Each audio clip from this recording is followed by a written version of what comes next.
Basic grade, paved the way, changed the rate, released the pain. Least you sane, getting paid, trend setting, brighter days, doper rap, tighter sets, high in deli, I'm a fighter jet, Jeremy Kane.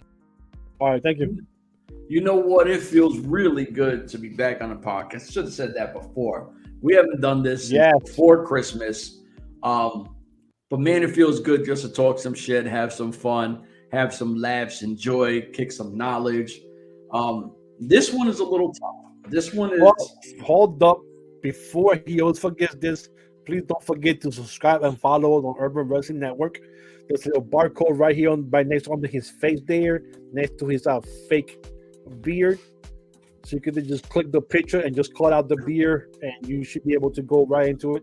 So yes. So go ahead now, brother. Well, hold on. First of all, did you say beard or beard? The beard.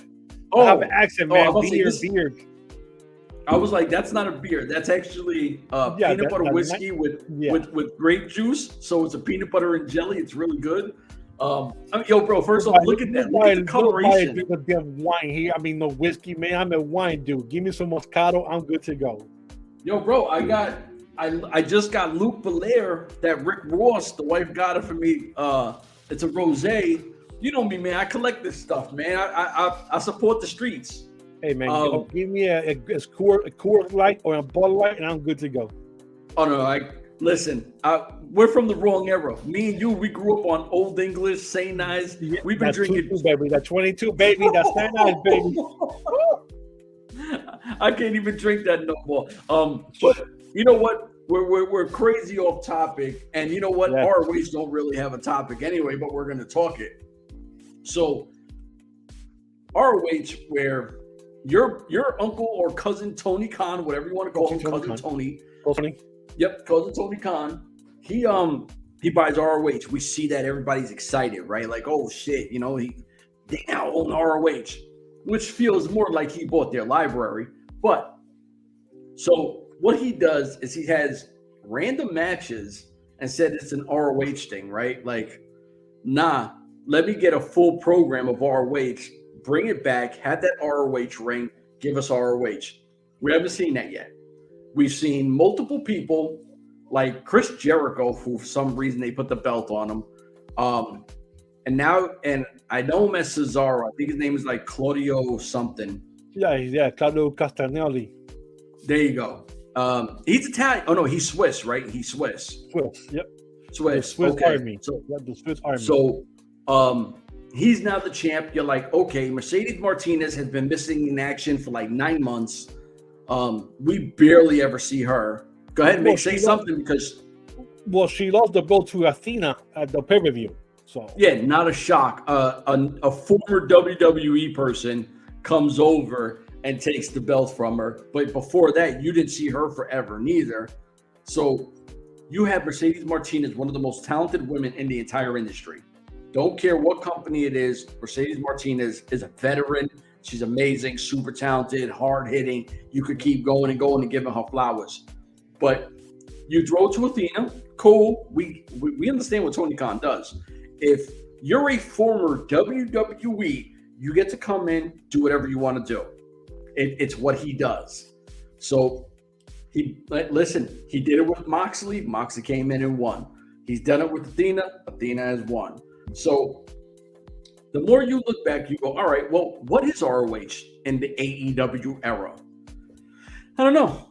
But we know one thing's for sure. They still ain't got no TV deal.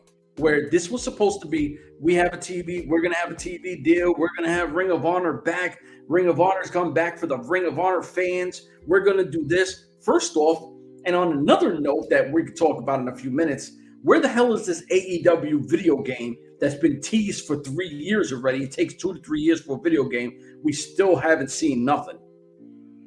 Yeah, that's true. It was supposed to come out in December. I just forgot about that. Yes, sir. So no video game, no TV deal, and it feels more like Tony Khan is really just enjoying the pop than delivering. That's bad business, cousin Tony. That's bad business. All I know is I can tell you this. Since last year when Ring of Honor went under in December 31st, 2021, I can tell you Ring of Honor is dead. They're not having anything. Then April came, he bought Ring of Honor. I can tell you, ain't no TV going to happen. Howard, you always hating, you always hating, you always hating. All right, well, Uncle Tony decides which was the best idea. Let's bring back and resurrect Ring of Honor Honor Club, which is the streaming service that they use inside their own website. Now, Yes. the streaming service is one of the best streaming services there is out there. This shit works perfectly.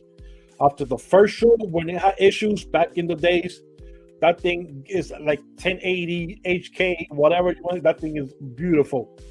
Last time they had said it was 90% complete because they was being rebuilt and they were using the same system. So they have promised us less Ring of Honor matches on the actual shows. And then they said, well, we're going to get a TV deal. Well, we just found out, and what I keep telling you, the TV deal hasn't happened and is not going to happen anytime soon, which is the reason why Ring of Honor Honor Club is being resurrected. My thing is this, and what I told you before, my idea is going to be that either they're going to start doing in the future on Wednesdays early, around like 6 or 7, do a couple of matches for Ring of Honor, put the tarp all around, and you do the usual 1-hour TV show where you have 2 or 3 matches, and you do your vignettes and backstories in the back like you used to. And then that gets dropped every week on a Thursday or whatever on the Ring of Honor Honor Club. Or you go into Orlando or somewhere else remotely like that, and you do one weekend, and you do your whole month in one weekend. You do all your matches one day or on 2 days. You do your interviews in the ring or outside the ring. I wouldn't do it a couple of matches in the live, because then you have 10,000 fans watching, and it looks good on TV when you have a lot of fans screaming for your Ring of Honor people, and not in Orlando where you can only fit 300-400 people in that little studio that they use now. It's 525. Okay, 525. So 525 next to 10,000 people. You know, you go with 10,000 fans. But people might say, I think that AEW uses Soundstage 21, right? It's not 19, right? I have no idea. I know Impact back in the day was 21, then 20, then 19. Yeah. But 21 is the biggest of the 3. So this is smaller. Okay. So it's got to be 19 then. Oh, so yeah, you're looking at 400 then. Okay. So yeah, because that's what it looks like when they do the elevation or dark. But and people want to say, well, what happened to the TV deal? Now this is what happened, and I'm going to break it down, and people are going to say, "Oh, you always talking shit, always coming up with nonsense." What's going to happen? What happened is this: year 3 of AEW is now. Yep. TNT was owned by somebody else. They sold that to Warner Brothers. So now you have to come in here on year 3 with a new boss, a new direction, a new, different eyes. So you have 2 choices now. You either be cousin Tony and say, you know something, screw this, I'm going to shop ROH somewhere else. And you go shopping the network, the TV show, go to GN, somebody else, and you might get it sold by somebody else. But now you're biting the hand that's feeding you in Warner Brother because they're brand new. Or you go with B, play nice with Warner Brother, do what they're telling you. They already gave you a brand new set starting on Wednesday. It's a brand new set that they show on Wednesday night, and you wait it out for another year, and hopefully your numbers keep going up, and then they'll go, you guys are doing good. We'll give you that hour of Ring of Honor in one of our other channels. So it was either or. Either you go shopping and bite the hand of the owner that's feeding you and keeping you around and get them mad because, well, shit, you went around behind our backs and shop this somewhere else where it should stay here. Or you play nice for a year, 2 years, and you hope for the best. That's how I see it. What they're thinking behind, and I'm definitely wrong because I know But you think when you sit back and you think about it, you go like, something. Might be the reason why this thing is not happening. So but I mean, you got at this got point, choices now. You have to sit back and say, you know what? Like, I don't know the numbers. I know people post them all the time. I don't get into the number thing. But this past week was 865. You're still not hitting a 1 million. Still, but you think you're fighting against the universe of the league. That gotta stop. I mean, listen, when WWE's numbers are down, they're still crushing it. Like, and they're down, listen, and it's still 2.5 when they're down. I'm not even talking just straight numbers. I'm talking, if you look at, and let me talk Sasha Banks real quick, right? Oh, I'm never been a fan of Sasha Banks. Never, right? She's not the best wrestler. She's not the safest. She's not the cleanest. WWE made Sasha Banks. You then see Sasha Banks go on Stone Cold Steve Austin. I think it's called Broken Skull or something, whatever his podcast is. And she's like, I'm Vince McMahon. I'm just as big as Vince McMahon. Are you fucking crazy? Don't lose your fucking mind. You're not Vince McMahon, right? Like, you're not John Cena. You're not The Rock. You're not Stone Cold Steve Austin. You are none of them. You're not Hulk Hogan. You're not Ric Flair. You're not even Trish Stratus. So slow down. Now, granted, and let me explain something. This is how I got to explain to you. If WWE sees somebody, I don't care who, just pencil in your favorite female wrestler and says, we're going to sign her. You know what she's going to do? She's going to come to WWE, right? Look what they did with what was her name? Eva Marie or whatever her name was. Yeah, Eva Marie. Yeah. Couldn't wrestle for shit. But look at her. Look at her life now. Eva Marie is rich. She's like a famous gym model kind of chick or whatever they call them, like a fitness, whatever she is. She has her own brand. You know why? Because she came to WWE. WWE marketed her. They put her into a platform, and fans got around her. Now, because listen, go on Instagram. I'll find you 40 chicks in 3 minutes that are hotter than her in 3 minutes on Instagram. But she's not a WWE chick, so you don't have that brand that's going to grow. So WWE takes somebody. Look at somebody like Alexa Bliss. I love Alexa Bliss. But now, do you think Alexa Bliss is Alexa Bliss if you had her in MLW, Impact, or N.W.A? No. Not at all. WWE creates you and puts you at a pedestal where you shine, right? I mean, her versus Charlotte Flair, none of them are freaking, oh my God, instant classics. But you'll have fans that go, oh my God, Flair versus this, Sasha Banks this. Yeah, she did her thing. Salute. All right, cool. You marketed yourself. WWE marketed you. As soon as you left WWE, what happened? You went to New Japan, one of the biggest companies in the world, and you botched right out the gates on a basic move. Right out the gates. Yeah, and I think it's because her heels she was wearing so big heels. One of the girls on Twitter told me, and then I went back and I looked. I said, yeah, she's right. She has some big ass heels, and she's so small. And other girls taller, and she messed it up because her heels. I'm like, oh Lord. Okay, understand the game. Then you've been in this industry way too long. First of all, I don't think any female should ever try to get in the ring with heels. Yeah, like at the most, do wedges or whatever. Yeah, do wedges or boots. Have something that secures your ankle and keeps you safe. But let's just say so. And then she goes on her press and she's like, "Oh, I'm doing my tour. I'm gonna do this." I've already lost interest in you. You showed me everything I knew before. Girl name's right. Assuming she calls her ACM. I'm like, what the fuck? Who the hell is ACM? Yeah. I was like, you assuming? You don't even know who you're talking about. Like, come on, man. At least lend her people's name. You talking crazy, and you come out and you do what I knew what you were going to do. And I'm not saying I knew you were going to botch, but it's up your alley.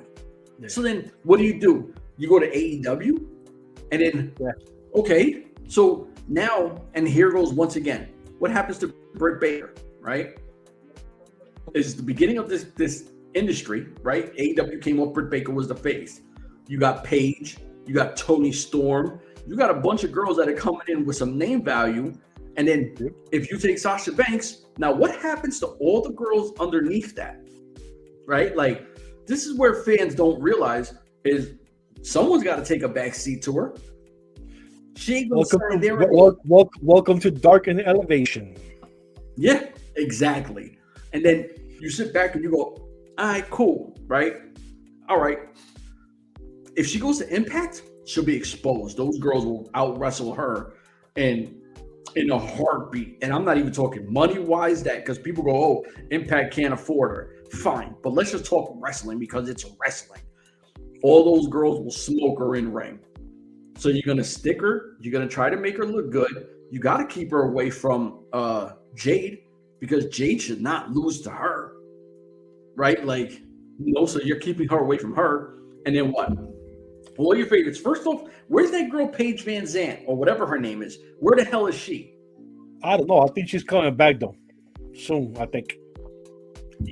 All these girls are whatever. And it's just funny. You just keep seeing them get pushed and pushed back. And this whole Sasha Banks is the biggest person that AEW can sign. How? She's not the biggest person in WWE. How's she the biggest person? How is she the biggest signing? She's bigger than Jericho? That's what I'm saying. No, please. What? No. Is she bigger than Kenny Omega? What are we doing? What are your fans doing? Because you're an AEW guy. What are they doing? What's going on? Dude, I'm a guy for every promotion that I watch. I don't get into another nonsense on Twitter about WWE fans this, AEW fans this. Dude, just watch what the hell you want to watch and enjoy. My question is, and you've seen it because it's all over Twitter. People keep saying it. She's going to be the biggest signing in AEW. How is she bigger than Jericho, one of the greatest of all time? And if people say no, he was a star in WCW. He was a star in WWE. He was a star in AEW. And the short time he was in New Japan, he did his damn thing too. Yeah. So they're fans that don't really watch wrestling. They just started watching wrestling a couple of years ago, and they think they know everything about it. This chick can do no wrong. She walks on water. She's untouchable. So not even a good wrestler. She's average at best. At best. I'll give her. She's a 5 at best, if that. Yeah, that's it. She's a 5 at best. And you know what's crazy? Somebody give me a promo she cut where you were like, oh shit. Hasn't done it. She ain't gonna let on a mic. Now I like her entrance. I like her sass. She believes the shit she is. I dig that. Kudos. That don't make you great.